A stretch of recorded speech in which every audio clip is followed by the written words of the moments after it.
یہی رمضان کے مقدس مہینے کے توسط سے اللہ کے نبی صلی اللہ علیہ وسلم نے انہی لوگوں کے بارے میں کہا، ہم جیسے لوگوں کے بارے میں کہا، ہلاک اور برباد ہو جاوے وہ شخص جو رمضان مبارک کا مقدس مہینہ پائے اور اللہ کی رضامندی کا پروانہ نہ حاصل کر سکے، اپنی مغفرت کے سامان نہ پیدا کر سکے۔ ہلاک اور برباد ہو جاوے وہ شخص، یہ کون کہہ رہا ہے؟ ہمارے اور آپ کے آقا جناب محمد رسول اللہ صلی اللہ علیہ وسلم بد دعا کر رہے ہیں، حضرت جبریل علیہ السلام بد دعا کر رہے ہیں، اللہ کے نبی صلی اللہ علیہ وسلم اس پر آمین کر رہے ہیں۔ کون؟ وہ مقرب فرشتہ حضرت جبریل علیہ السلام۔ ہلاک اور برباد ہو جاوے وہ شخص جو رمضان مبارک کا مقدس مہینہ پائے اور اپنی مغفرت نہ کروا پائے۔ تو حضرت جبریل علیہ السلام کی بد دعا پر اللہ کے نبی صلی اللہ علیہ وسلم کہہ رہے ہیں آمین آمین۔ پھر حضرت جبریل علیہ السلام کہتے ہیں ہلاک اور برباد ہو جاوے وہ شخص جس نے بڑھاپے کی عمر میں پہنچے ہوئے اپنے ماں باپ کی خدمت کر کے اپنے آپ کو جنت کا حقدار نہ بنا لے۔ تو اللہ کے نبی صلی اللہ علیہ وسلم کہہ رہے ہیں آمین۔ ایک تو مقرب فرشتے کی یہ بد دعا اور اس پر جناب رسول اللہ صلی اللہ علیہ وسلم کا آمین کہنا، یہ سخت ہو جاتا ہے۔ ہم میں سے بہت سارے لوگ ایسے ہیں جن کے ماں باپ ہیں اور ناراض ہیں، ماں باپ ناراض ہیں۔ ابھی رمضان سے قبل ایک بوڑھے آتے ہیں بیچارے کریلی کے، جمعے کی نماز میں اکثر آتے ہیں، بوڑھے ہیں، پیسے والے تھے، ابھی بھی ہیں الحمدللہ، پیسہ ہے، اپنے دم پر ہیں، 2 لڑکے ہیں، لڑکیوں کی شادی ہو گئی ہے۔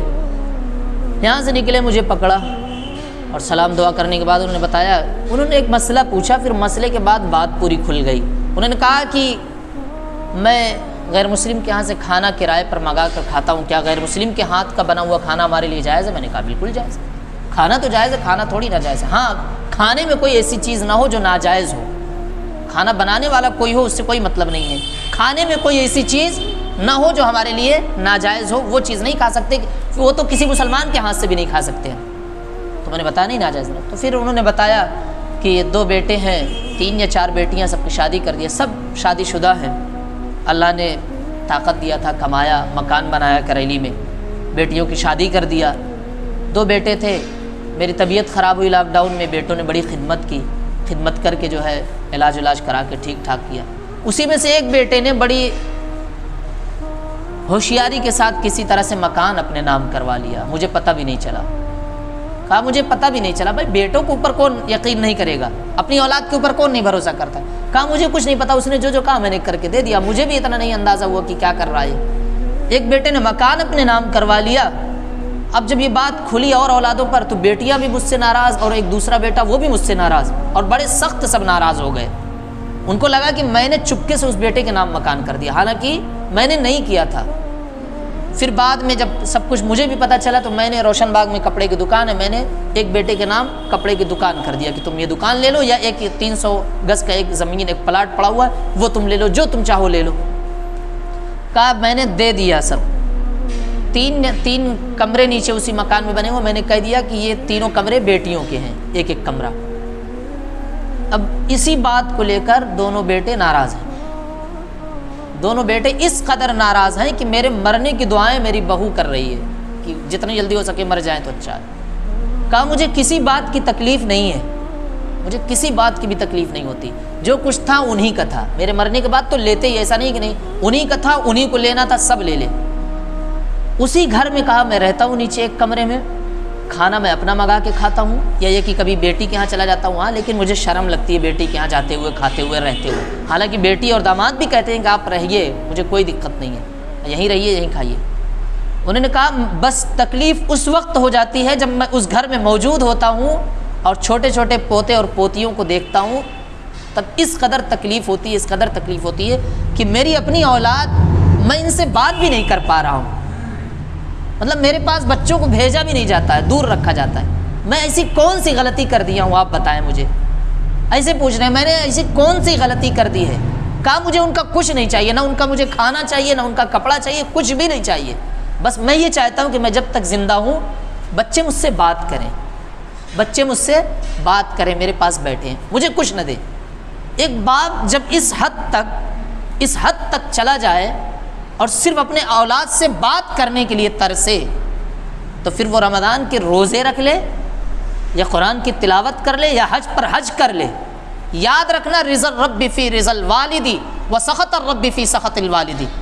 رب کی رضامندی چاہتے ہو تو ماں باپ کو راضی رکھو، اگر ماں باپ ناراض ہیں تو تمہارا رب بھی تم سے ناراض ہے۔ یہ حج، یہ روزے، یہ زکوٰۃ، یہ سب کچھ بیکار ہے۔ اس حد تک ایک ناراضگی ہو کوئی تو سمجھ میں آتا ہے کہ یار اولاد و ماں باپ میں کوئی ناراضگی تھی، کوئی انبن ہے تو سمجھ میں، حالانکہ یہ بھی جائز نہیں ہے کہ اولاد اپنے ماں باپ سے کوئی انبن کر کے بیٹھ جائے۔ قرآن نے کہا وَلَا تَقُل لَهُمَا اُفٍّ وَلَا تَنْهَرْهُمَا وَقُل لَهُمَا قَوْلًا كَرِيمًا۔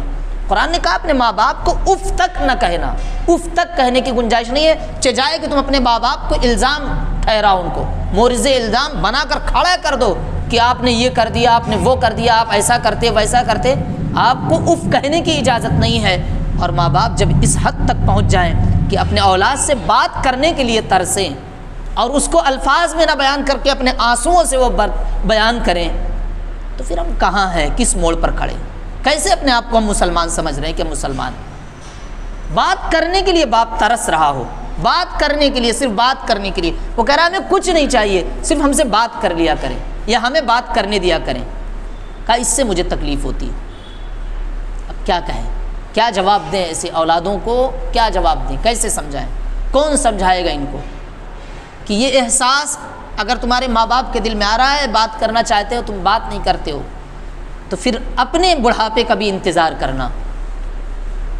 یاد رکھنا تمہارا بھی بڑھاپا آئے گا، تمہارا بھی بڑھاپا آئے گا، تمہارے بھی اولادیں ہوں گی، تو پھر تم بھی یہی کرو گے، تمہارے ساتھ بھی یہی ہوگا۔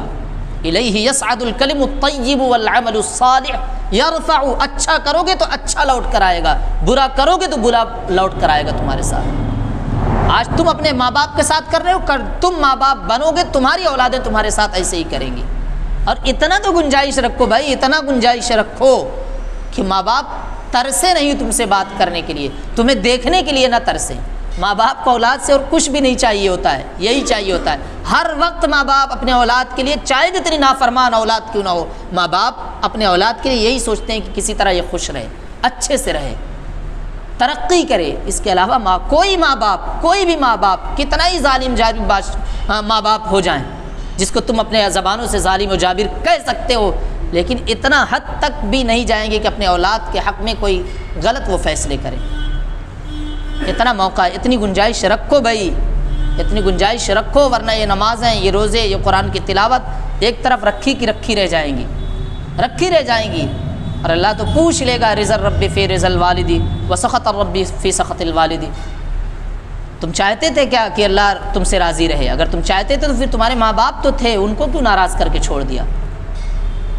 کل اگر یہ نمازیں، یہ روزے، یہ زکوٰۃ، یہ حج سب کچھ لے کر جائیں گے اور میدان محشر میں اللہ تبارک و تعالیٰ کے سامنے ماں باپ کھڑے ہو جائیں اگر سامنے کہ اے اللہ یہ ہماری اولاد تھی لیکن اس نے مجھے تو ناراض کیا، اس نے مجھے دھتکار دیا، اس نے مجھ سے بات تک کرنا گوارا نہیں کیا، تو پھر کہاں جاؤ گے؟ بہرحال اللہ تبارک و تعالیٰ ہم تمام لوگوں کو سمجھ کی توفیق عطا فرمائے۔ جن کے ماں باپ بحیات ہیں اللہ تبارک و تعالیٰ ان کی خدمت کرنے والا، ان کی اطاعت کرنے والا بنائے، اور ان کی رضامندی میں ہماری رضا اللہ رب کی رضامندی ہے، اور ان کی خدمت کر کے ہمیں جنت کا حقدار بنائے۔ سبحان اللہ و بحمدہ، سبحان اللہ۔